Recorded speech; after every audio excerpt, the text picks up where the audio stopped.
look like factories. They have similarities to factories, but they're not factories. Yeah, in fact, earlier you said that this becomes a factory. No, it doesn't become a factory. It operates like a factory. I'm assuming we're using the word factory in a strict sense, that it refers to a structure containing equipment and people who produce something. That's what the word factory means. If we're going to use it in that strict sense, then what we can say is processes in nature resemble the activities of a factory. So what? They do. This has nothing to do with how they came about. I'll grant you the point that we're basically talking about arrangements. Absolutely, we're talking about arrangements. The complex objects of nature are simply arrangements of basic particles. We don't have a disagreement about that. The computers and automobiles and TV sets are arrangements of basic particles. We have no disagreement about that. Those objects we know to have been arranged by human beings. But the objects of nature we do not know were made by an intelligent being. In fact, we have good reason to think that they weren't.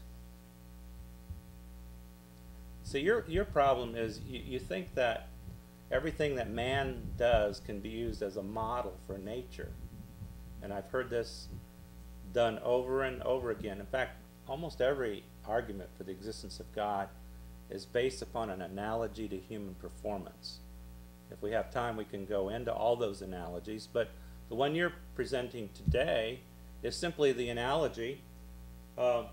Humans make complex objects exist in nature, therefore all complex objects must have been made by an intelligent agent. That argument is illogical. It doesn't work. And so your design argument, what I'll call it, that's basically what it is, simply does not work. Please answer the question, did your God create complex objects out of nothing, or are they just arrangements by him? Okay. I will answer that question, but I think what I try to really say is basically when you look at the objects in the universe, doesn't matter whether man-made or non-man-made, then if it's nothing than the arrangement of the basic elements, then you accept that one. So if they are nothing than the arrangement, and the arrangements made by human being, if it is a complex arrangement, we know that actually it requires intelligence.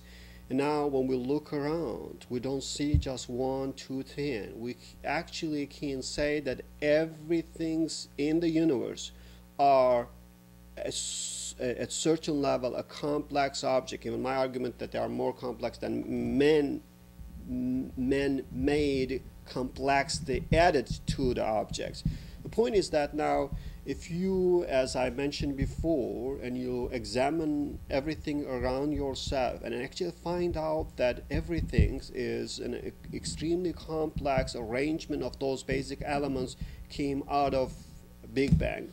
Now, and if you, from your own experience, understand that the discovery of this complexity or the added complexity by human being requires intelligence, and if you actually understand and accept that there is no intelligence that at least we know in the universe other than human being at the higher level so far, and now when you look at all these complex arrangements around yourself, and I will say what we should understand, that's very clear that this should be the work of a higher intelligent being. My point is that when you see IBM factory and take the picture and appreciate the maker and see the complexity, and if a plant, a tree actually work like and even better than any man-made factory, then why you shouldn't think that actually these plants require an intelligence beings come to existence?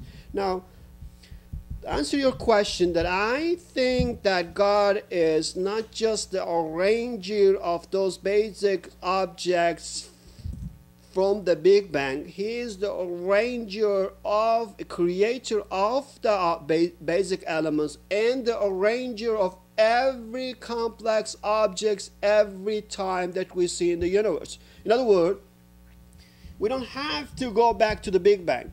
Now, I can bring you an actually God-made complex object to you and say this is now made and arranged by God. Wow. Well, you seem to say two things. Well, you said more than two things, but in answer to my question, you said two things. So I want to make sure I understand you correctly. You're saying that God created the basic particles of the universe out of nothing, and then in a second step, or maybe a simultaneous step, that doesn't really matter, he arranged those basic particles that he created into complex structures of different types. Do I have that clear? Yes, and it's not that complex structure is not just like an automatic system arranged and then left by itself and actually happening. The arrangement every time happen in the universe is directly made by God.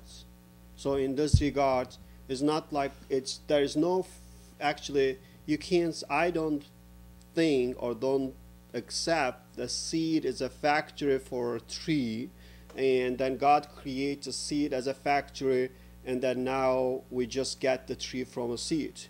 I believe, and I have a reasonable argument to prove, that actually the creation of a tree or the creation of any plant or the creation of any human being or any being every time is the creation and the act of God, is the arrangement directly made by God.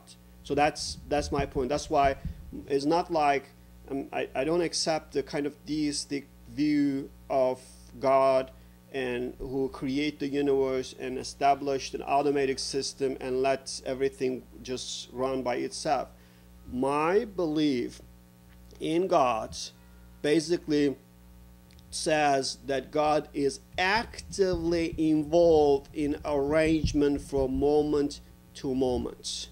And I actually, by the way, I brought a newly arranged tree which actually make a candy for you, and God send you a candy tree. So, and I will show this candy tree to you as one of the newly arranged product made by God. Okay, well, I'm glad we cleared that up. You're saying that God created the basic particles of the universe out of nothing. He created the energy of the universe out of nothing. He then arranges these basic particles into complex structures. And you claim now something very different from most theists, that every individual complex object is individually arranged by God. In other words, when I don't know, when a zygote is formed by the union of an egg and a sperm, you believe God created that individual zygote. Well, that's very interesting. My question to you, I'm glad we cleared that up, is why does complexity require intelligence? Or why do you think it does require intelligence? Another way of saying this is, why is intelligence necessary for complexity? I've given you an alternative idea, a different hypothesis that complexity comes about through the interaction of basic particles with properties moved around by energy and sufficient time, and you're going to get complex objects. That seems to be a perfectly good way of getting complexity without involving an intelligent agent. Why are you so against that? Why are you so biased and prejudiced